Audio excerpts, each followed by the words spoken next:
साबिर के गरीब पीउ जो पुटु हो। हिन जो पीउ रोज़ानो रेलगाॾी में छोला खपाए घर जो गुज़र सफ़र कंदो हो, पर सॼे ॾींहं जी महिनत खां पोइ बि हिननि खे हिकिड़ो वेलो मानी मसल नसीब थींदी हुई। उहो त चङो थियो जो सरकारी तौर तालीम मुफ़्त ऐं आम कई वई हुई, जंहिं करे साबिर बि हिकु सरकारी स्कूल में 5 दर्जो पढ़ी रहियो हो। साबिर आम ॿारनि खां वधीक ज़हन ऐं ॾाहो हो ऐं स्कूल में हर साल पोज़ीशन खणंदो हो। पदर शुबान वारी ईद यानी शब बारात में बाक़ी के 4-5 ॾींहं मस हुआ। हिकु तरफ़ सभु नंढा वॾा इन ईद जी तयारियुनि में मसरूफ़ हुआ त ॿिए तरफ़ पैसे वारा अमीर ऐं विचोले क्लास जा माण्हू पंहिंजे ॿारनि लाइ फटाका ख़रीद करे रहिया हुआ। हिन मौक़े लाइ साबिर बि पंहिंजे पीउ खे फटाका वठी ॾियण लाइ ज़िद करे रहियो हो। साबिर जो पीउ समझदार माण्हू हुओ।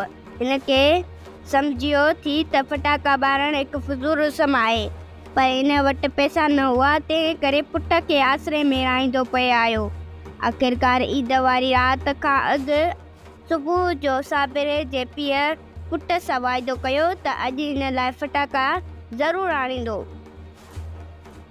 सिजु लहण वारो शब बारात थियण वारी हुई। साबिर जूं अखियूं फटाकनि लाइ दर में खुतल हुयूं।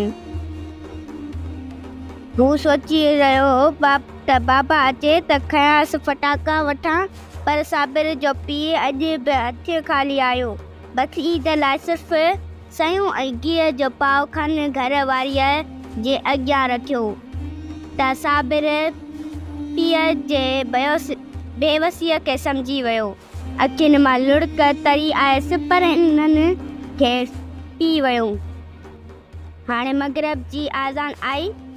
ॿई पीउ पुट पाड़े जी मस्जिद में विया। मस्जिद में निमाज़ लाइ विया। निमाज़ पढ़ी ॿाहिरि निकिता त घिटी में गोर शुरू ऐं एम्बुलेंस जी सायरन जा आवाज़ ॿुधाइण। ही हिकदमि उन्हीअ तरफ़ दौड़ंदा विया।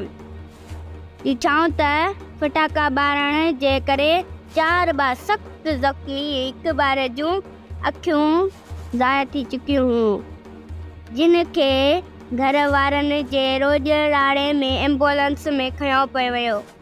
उहो मंज़र ॾिसी साबिर फटाका वठण खां तौबा कई, पर दिलि में जेको फटाका न मिलण वारो ॾुख हुअसि, उहो कढी फुटो कयो ऐं दिलि में चई, बाबा सुठो कयो जो मूं लाइ फटाका न आंदा।